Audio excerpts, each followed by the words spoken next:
This is Beekeeper Confidential, a show about the curious lives of bees and their beekeepers.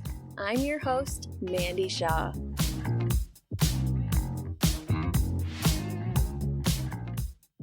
Today's guest is an author, a journalist, a teacher, and a fifth-generation beekeeper. Her most recent work, The Honey Bus, tells the story of a girl growing up in a dysfunctional family who finds solace in learning about bees and beekeeping from her grandfather. For someone who works with bees, the rich details knitted into this memoir are both comforting and familiar. The smells and sounds of the hive, and the emotional restoration that we find when we are working with our beloved insects. I read The Honey Bus over the summer after winning a copy of it and 2 jars of Honey Bus honey from an Instagram giveaway from one of my favorite beekeepers, Rhoda Shope of Indigo Acres Apiary. It was only after I finished the book that I decided to invite our guest on for an interview. I was head to toe thrilled when she said yes. She was delightful to talk with, and I think you will love her as much as I do. Meet Meredith May, author of The Honey Bus.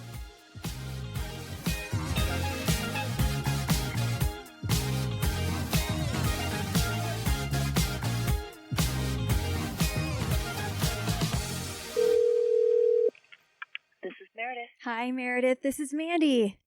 Hey, how are you? I'm good. Good morning. Good morning. Thank you so much for having me. Oh, absolutely. I'm excited about it. Yeah. So I did spend some time this morning listening to some of your other podcast interviews, and it's so cool that you were on the Beekeeping Today podcast. Yeah, Kim? I've never met him, but, sometimes he will pop up on Facebook as a friend suggestion. He's really great. So should I click send friend request? Yes. Okay. He would be a really fun one to have on your show, too. He's been editor of that Bee Culture magazine since, the 80s. That's so incredible. I think that people that have been in beekeeping since before Varroa, the pre-Varroa days, I think that they have such valuable insight. He's one of them for sure. Yeah, I'll be happy to introduce you guys. Oh, that would be so cool. Thank you. You're welcome. Gosh, I first was introduced to your book because I won a giveaway from Indigo Acres on Instagram, and she was doing a giveaway for this book, and it also included 2 jars of your honey. And she included a card, and she said how this book resonated so much with her and really thought that I would enjoy it. And I did. And I think that one of the things that stood out the most was just that bees brought you a way to heal some of the pain that you were experiencing. Exactly. And that was such almost an esoteric concept to convey. It was hard. That was one of the things I was concerned about with my book is this just me, overthinking the bees? Or did they really do something for me? And then how do I convey that? And how do I convey it in a way that's not anthropomorphizing bees or being, woman-splainy to people about bees. It's like a fine line to find so that the reader figures it out for themselves, but you're kind of guiding them to figure it out, and you don't want them to know you're doing that. Do you think that non-beekeepers, do you think that was readily apparent to them once they got into the story? Well, at least the ones who tell me who talk to me, maybe the civilians, let's call them, who read it, who don't get it or don't like the book, just don't tell me. But the people that approach me, who, they say, I want bees now. I had no idea that each bee has a different job, or they just became really, really fascinated that something that was in the category of like a bug that you swat away or step on has a whole interior life going on and a whole set of responsibilities and a whole purpose. And and I think there's a line in my book somewhere that says, like, if a bee is that fascinating, what about a worm or a cricket or a amoeba? Or you can dive so deep, and the world is like as big as an ocean in one little tiny bee. It's amazing. So I think I'm hearing from people that they're so funny. They're like, oh, I didn't swat at a bee, or I saw a bee in a swimming pool and I saved it. They're sending me messages that they're now like helping me take care of bees, and I think that's a huge win right there. Oh, They know not to call the exterminator now.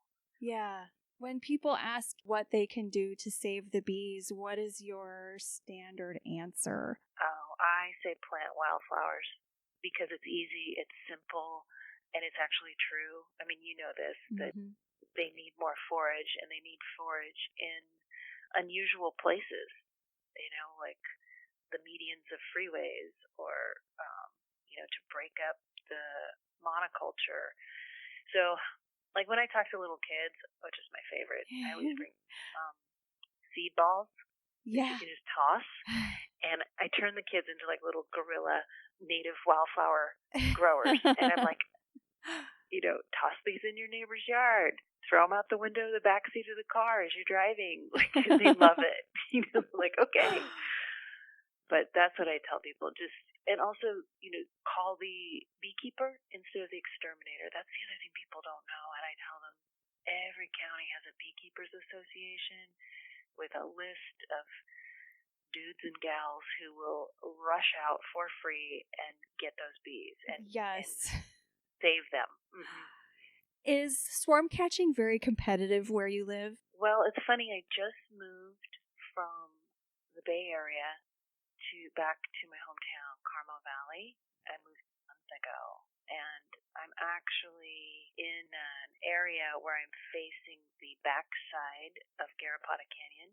So I'm exactly as the crow flies 12 miles away from where my grandpa's apiary was. Oh, wow. I know, right? Can you just feel it? So poetic. Okay, I'll have to tell you the story. We came to look at the house. My main request from my realtor was, I need land where I can put at least 10 beehives and the neighbors are not going to freak out. Mm-hmm. So, like, the bees were the guiding our home search. So, this property has 10 acres, and I can see my neighbors through the trees, but it's not like we're on top of each other like San Francisco. Mm-hmm. And we pulled up and we got out of the car, and I could hear humming. There's so many native bees here. I could hear them humming. It was like this hymn. And I looked at the mountain range that you can see from our property, and I said, dang, Big Sur's on the other side of that, isn't those mountains? The mountains are the Santa Lucias. And I started weeping. And my realtor said, oh, you don't like it. What's wrong? And I said, no, you have to get us this house. And she said, you haven't even stepped inside. I said, I don't care. I don't care. So anyway, it worked out. And, all I'm going to have to do is put out empty hives, and they're just going to come. There are tons of bees in my yard. But sure enough, the neighbors found out, what I do, and there's a big valley oak tree that fell down and split like 3 or 4 doors down, and the trunk full of bees. Oh my God. Yep, I know. So I'm going to get them. I'm going to extract them. I've been doing research all yesterday and today how to make your own vacuum. Yes.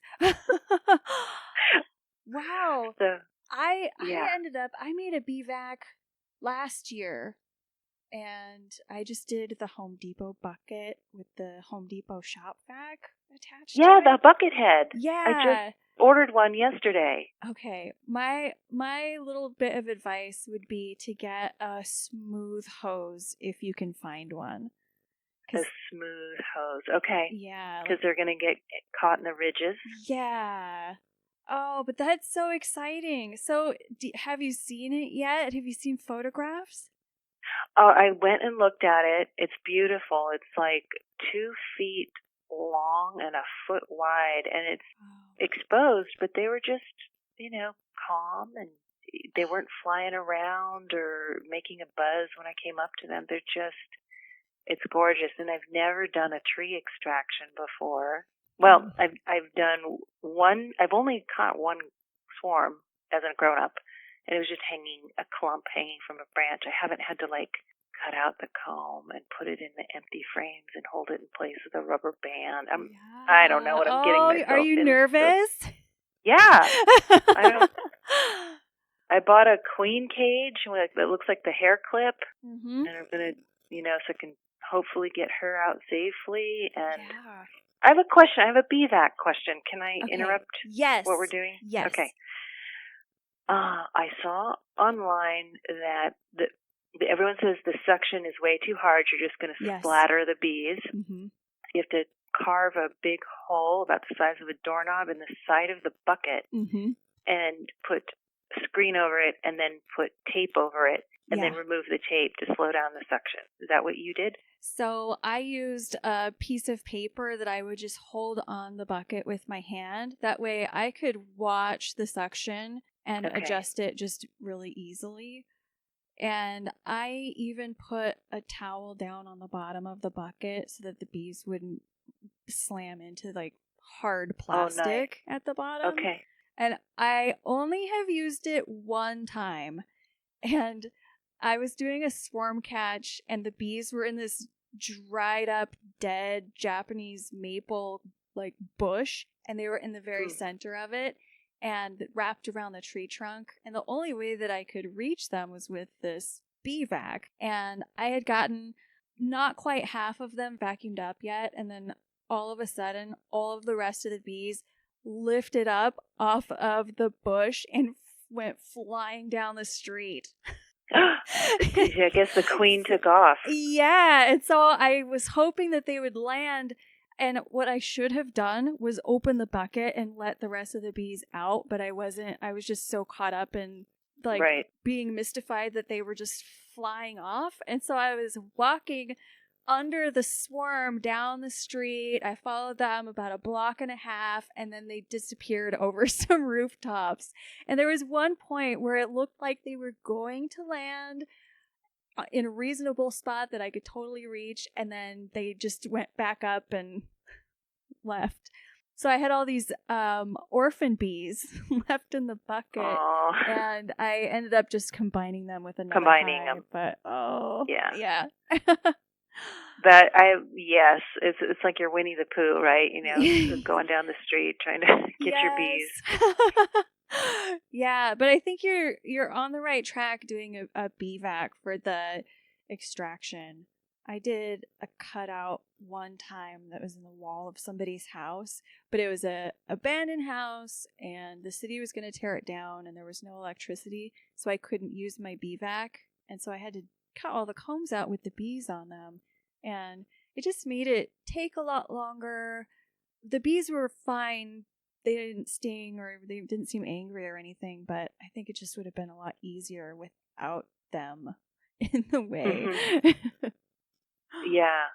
And I think, it's a good excuse to get a BVAC set up just in case you need one. But I'm very excited. I'm going to take a video. I'm going to put it all over my honey bus, social stuff. Yeah. I hope it goes well. I'm going to put it out if it goes well. If it doesn't go well, no one's going to see it. No, you'll do awesome. And this will be the first hive going into your new yard? Yeah, because I thought I would wait till spring and just catch some swarms. But, I think Grandpa cracked open this tree because this tree fell not long before I moved in. I moved in August 15th. So the earth just opened up and gave me bees. It's wild. It's your housewarming gift. Yes. Grandpa. Oh. But here's the other ish. I I can't bring them to my house because I only live like 4 doors down. So they'll just fly back to the tree. So I had to call some friends who live nearby and see if they can babysit a hive for a week or two, and then I'll bring them back. I bet they were happy to do it. Yeah. I called a friend of mine who's got a son who's like 12, and I thought that would be perfect. Super cool. Learning opportunity. Oh, do you find that your friends get really excited at any opportunity to help support your work with the bees? Some do. Some are really interested, but they don't have the space or time for a hive, so they like to come just with me when I check my hives. Mm-hmm. More often they're interested in the honey, and which is fine for me because I put them to work when it's time to spin, and they think it's really cool and interesting, but most of them only do it once. They're like, okay, check that off the list of activities. But I have a couple friends who are really into it, and they want to be invited anytime there's a harvest. Oh, that's great. You have a really nice honey extractor. I was reading your blog and I saw the photo. You wrote a post about it. Don't I? I brag about that thing every month. It was very expensive, and it was made in Italy, and I had to wait for months to get it because I ordered it in July, and apparently in Italy, Italy shuts down in like August. And most of September. What? It's like, European, I don't know, like vacation. It had to come on a ship and But the reason I got it is because it goes in reverse. It's the only one I've ever found that goes in reverse. So you don't have to take every frame out, flip it around, and then do it again. Mm-hmm.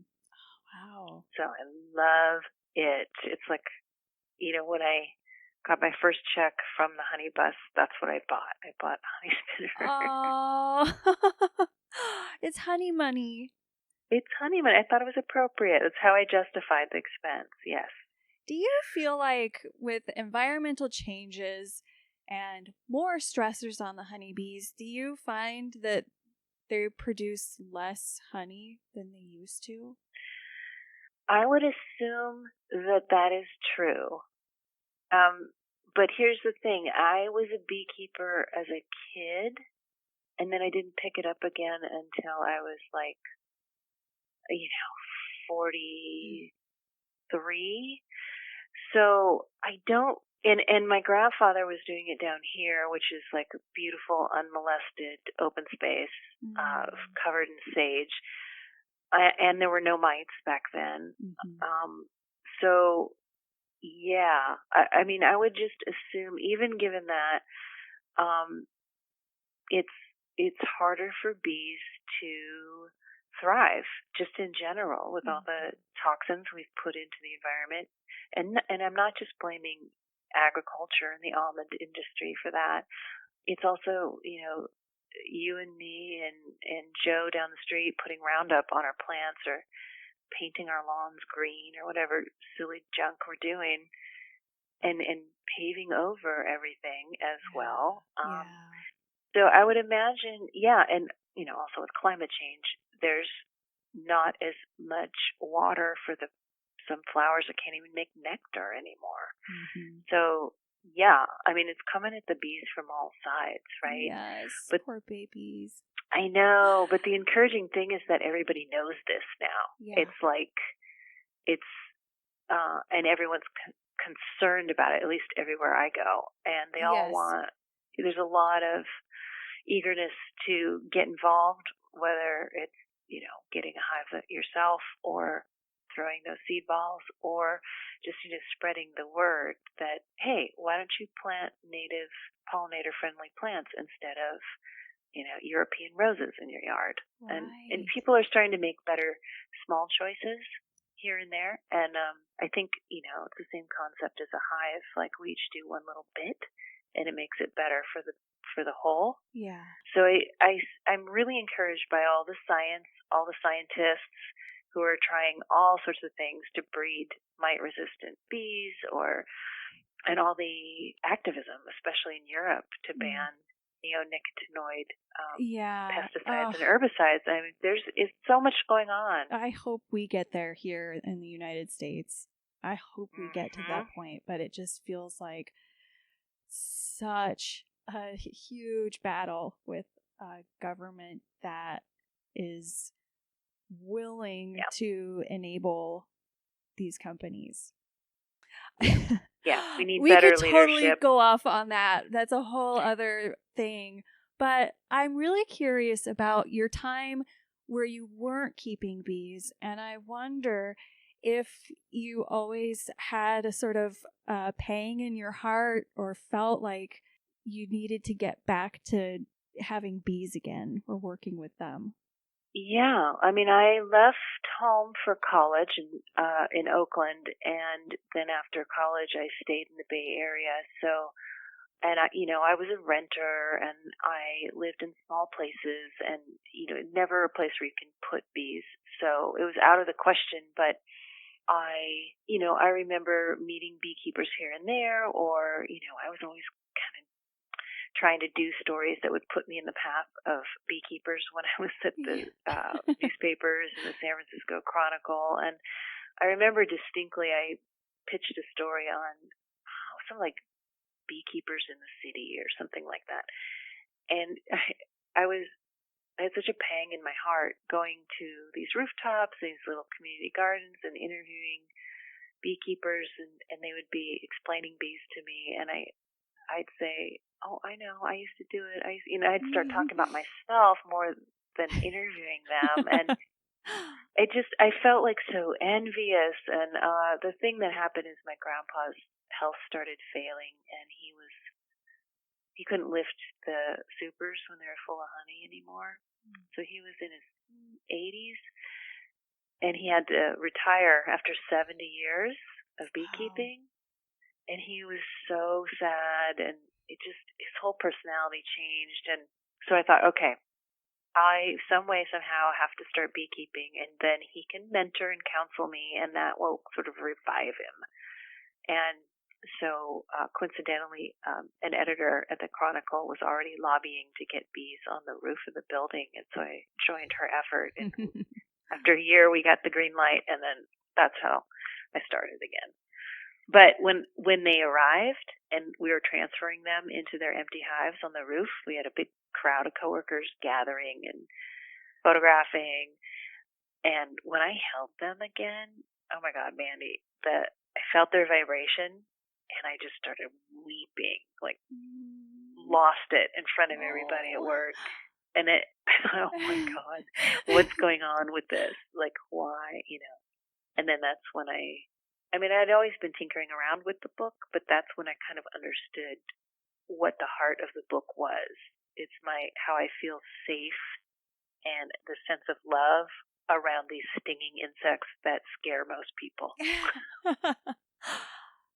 Yes.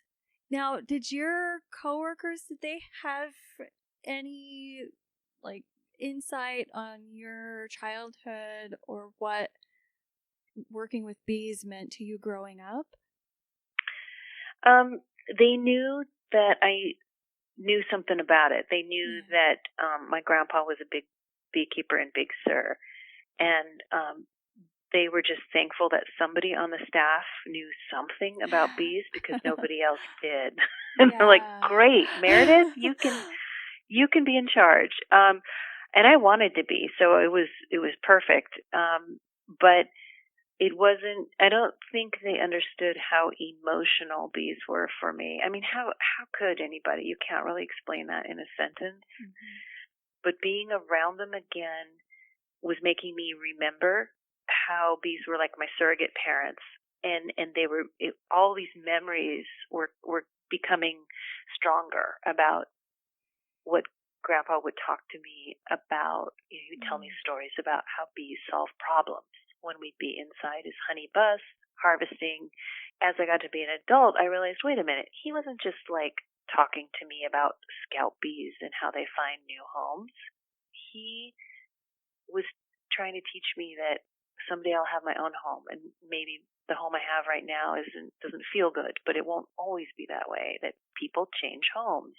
just like bees, and I didn't get it until I was older, being an adult beekeeper. Like, oh, that's why he was talking to a 7-year-old kid like that. It's very, very wise. So I think when my coworkers read my book, now they're contacting me like, oh, I had no idea. Now I get it. Wow. Why these are so important to you. When I watched the Honey Bus trailer on your website, I got tears because it was just so beautiful. Good. I made you cry. Yeah, you did. It happened. The producer of that, it was my teaching assistant for my podcasting class. Jesse Rosen is an incredible videographer, podcaster, everything. So he and I teamed up, and he just hit it out of the park. And the music, too. That was a nice touch. Yeah, that was like the what do they call that? Free royalty music. But we spent so much time trying to pick just the right one that wasn't too on the nose, but emotional. Yeah. And so that was something that I didn't know about you, was that you do have a background in teaching podcasting. I know. So when you told me that, I thought, oh my God, I better be on point for this. I know. I was trying to scare you, wasn't I? I love podcasts. I was a really early adopter, and I graduated from Mills College, and I taught there as an adjunct just one class a semester, just really for fun. It just sort of kept me fresh, and I did this for a dozen years, and I started teaching journalism, just straight print. And then when cell phones had good video capability, I started teaching video journalism and a little bit of audio. But I've always loved audio, and I think it's in my family. My dad is a DJ. He's retired from his mechanical engineering job, and he has his own jazz show at the community college in Maryland near his house. He's got a great radio voice, and he's like Rain Man about jazz, and he puts together his playlists, and he has Desert Island Jazz with Dave May, and it's great. And I've always liked listening to radio, listening to podcasts. I've loved being interviewed on radio and podcasts. It's just really, really fun. I think that perhaps I should have gone into that audio instead of print, but it's never too late. Yeah, I know, huh? It's never too late. But it was fun, so, if you could start a podcast today, what would it be about? Wow. I like the fictional podcasts. I like, let's see, what Homecoming, when Catherine Keener was the voice on that one. It got turned into a movie with Julius Roberts. It was a fictional story about soldiers with PTSD who were going to a health center, but it was actually evil government plot to extract their brains or something. Yeah. I like the fictional ones, which is really strange for me coming from a journalist background, but there was one with the horror of Dolores something. It was like a Sweeney Todd type story. They're like ridiculous and fun, and all the voices, and I think I would attempt a fictional one, not an interview one, not just to do something different. Yeah. Well, I'll be keeping tabs on you and looking out for your new podcast. That would be super, super fun. I have a friend who does a really funny one called Spice Cabinet, and he goes to your house and he gets you to open your spice cabinet and look in there and then talk about your feelings. It's like based on what you have and the stories behind them. Oh my God, I'm going to listen. That sounds incredible. And then I'm going to be analyzing my own spice cabinet. Do you think that beekeepers should be paid for the work that they do. Oh, of course. I asked this because somebody contacted me recently to do a similar extraction. Now, these people are not my neighbors. I had no connection to them prior to this phone call. They were doing a road widening project. They were the people that were taking down the trees, so they were hired by the county to do it. And one of the trees that they took down, when it fell, it broke open and there were honeybees living inside. But I basically told them what it would take to get the bees out of the tree and how long it would take, and like explain the whole process. And then I asked them who was going to be paying for it, and they looked at me like I was crazy. They were like, nobody's paying for it. I said, well, what do you mean? This is going to take 2 days because I'm going to have to be here all day today and then come back tomorrow to get the remainder. And it's basically performing surgery. And it was another one of those places where there was no electricity close by, so I'd be doing it with the bees on the comb. And that made me really mad because they just said, well, but you'd be getting the bees. And while I'm happy to go on swarm catches and gather swarms at no cost, this is like different. It's a different skill level. It's a different level of intensity and takes a lot more time. And I just thought, man, do you get wood in exchange for your work? I mean, you know? Right. I think that, think about this. If they called in an exterminator to get those bees, they pay the exterminator, no questions asked. Yeah. I think that because we're beekeepers, we're sort of the superheroes, and we're coming in and we're saving the day out of the goodness of our hearts. And yes, we're doing this work because we love it and we want to help the bees and the environment. At the same time, we're doing something that's highly specialized. We're providing an emergency service. And I just, that really struck a nerve for me when they just said nobody's paying for it. And so did you say, well, thank you very much, but I'm busy? Yeah, I said, well, sorry. Good luck finding somebody who can do this today, right now. Yeah, good for you. Good for you. Yeah, they never called me back. Well, and also, I'm going to say especially women, I think, get that more than men do. And I think us lady beekeepers have to stick together and demand to be treated like working humans who, need to make a living just like everyone else. Yeah. So, if it's an easy extraction and it's a friend or it's a neighbor or it's your first time and you're so excited about it or whatever, sure. Yeah, totally different. It's totally different. Yeah. But they're calling you in to do a huge, messy operation that's hot, and then it's going to take you days. It's going to, how much is 2 days of your 9 to 5 worth? Right. And then figure that out. I had my kids with me when I went because it was summer vacation, and it's like, what am I going to do with these guys? Pay somebody to babysit them.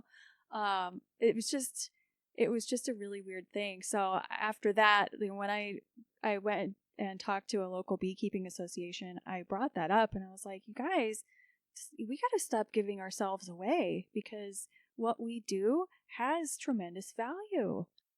Yeah. I'm just thinking what would be handy is if you typed up an invoice of how much it costs you to do it, like supplies, time, whatever, and then just passed it around at those meetings and said, here's a starting point, or emailed that to people who want you to just skip over there and get the bees. Yeah, you can tell them, pay me, but I'll give you honey when the bees make honey, but that's also work. Right, and it's like if they survive, because I don't know what your bee season down there is. You might be a little bit more extended, but I'm in Oregon, up in Portland, and like right now the weather is just garbage. It's pouring rain every day. It's cold, so to do it just. The bee season is just about over for us. Right. And wasn't wasn't, well, Seeley on your show was just saying, like, after June, pretty much swarms have a 20% chance of making it. Well, it's not a swarm, but yeah, like remove bees. Yeah, and like they would have to repair the comb and probably restore all that honey that they had stored up, because it probably would break. So I don't know. I love Tom Seeley. I'm so glad you listened to that episode. I was just totally gobsmacked that I got to spend that time with him in my backyard when my podcast was such a baby. I mean, I had only been doing it for a month or two when I recorded that episode, and then I sat on it for months before publishing because it was just such a big deal to me. Yeah, I know. I loved Honeybee Democracy. There's a lot of his work through underneath the sentences in my book. Mm-hmm. I mean, I have in the back a bibliography of all the books that were helpful for me in writing, and his is right up there. I think I read it, or he has a lot, but I read Honeybee Democracy like 4 times. I just couldn't believe it. Oh. But he's so generous, right, with his time. He is. And like soft-spoken and gentle and curious. I think that was one of the things that struck me the most about him, was that here he is, a world-leading expert in honeybee biology, and yet he is still curious, he's still asking questions, and is still, I think, enchanted by honeybees. Yep. Even though he's been at this for such a long time. It's just amazing. Yeah. I hope I always have that excitement and enchantment with honeybees, even when, even when I'm an old lady. You will, because, I mean, we keep learning, as a society, we keep learning more about them every single year. Like, there's new fascinating stuff. I mean, I think the new area that everyone's excited about is propolis. And learning that it's kind of like health insurance or like social medicine, right? Because it's got all this antibacterial properties, so they shellac the hive and it keeps them healthy. Yeah. I mean, it's not just keeping the wind out. It's like their medicine too. Yes. So I have these insulated hive roofs that I built, and the inner layer that comes into contact with the tops of the frames is canvas, and the propolis is just thick like taffy on it. And I imagine in the wintertime, when that condensation builds up, even though there's a little bit of a top entrance to vent off some of that moisture, I imagine that propolis absorbing some of that and just getting really soft, and then just not a full-on mist, but raining that medicinal propolis drops back down on the bees. Oh, brilliant! So your cover is lined inside with canvas. Yeah, it's sort of like a Warre, but these are Langstroth hives. But Warre hives, they have that canvas top on them, and then the insulation box, and then the lid. But these lids have an upper entrance built into them. They have the insulation chamber, but the thing separating the insulation and the bees is this bit of canvas, and they just cover it. And it doesn't lay directly on top of the frames. There's bee space there for them so they could still crawl on top of the frames. Mm-hmm. But they have put so much propolis on it, and I really think that that's part of why they've been able to overwinter and why they're just generally really healthy colonies. So I want to make more for my other beehives, but I'm worried that there's not enough time in the season left now for them to get a good amount of propolis built up, because I waited too long. With bees, it's always a race against time, right? Right, exactly. But yeah, propolis. Don't scrape it. Oh, it's been so fun talking with you. I love it. It's been great geeking out. Like 5 or 6 years ago, I was looking for beekeeping podcasts, and I couldn't find any. There was like one from England, and it just was like rambly, and I don't know, it wasn't very good. And but now there's like you, and there's Kim Flaugham, and there's choices now. It's great. Thank you, Meredith, so much for your time today. It's been wonderful getting to know you and talking about bees and your wonderful book and your story. Yeah, and I love Portland. I come up there at least once a year. I have a lot of friends up there, so next time I come, I'll shoot you a little tea and see if you can go get some tea or something. Yeah, or do some beekeeping if the weather's any good. Yes.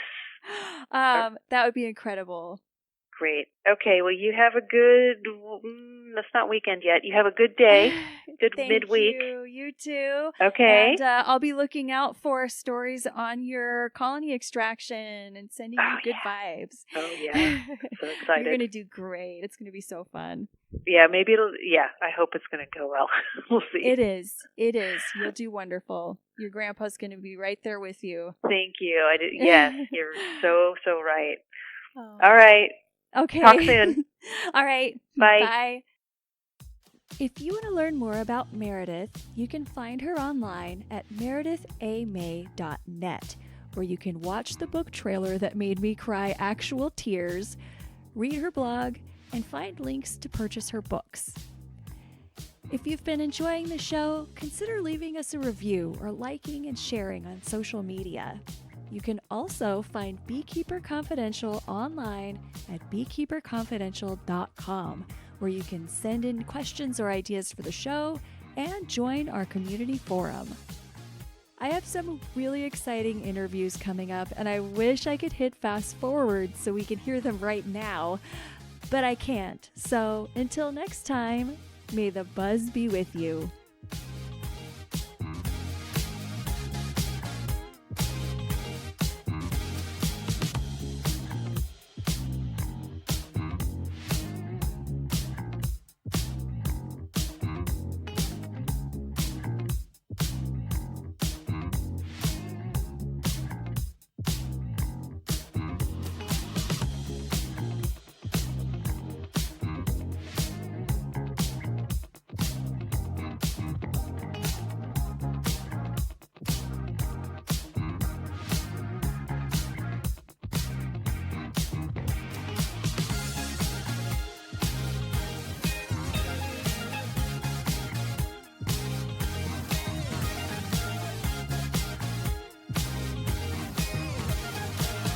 Beekeeper Confidential is a Waggleworks production and is written and produced by Mandy Shaw.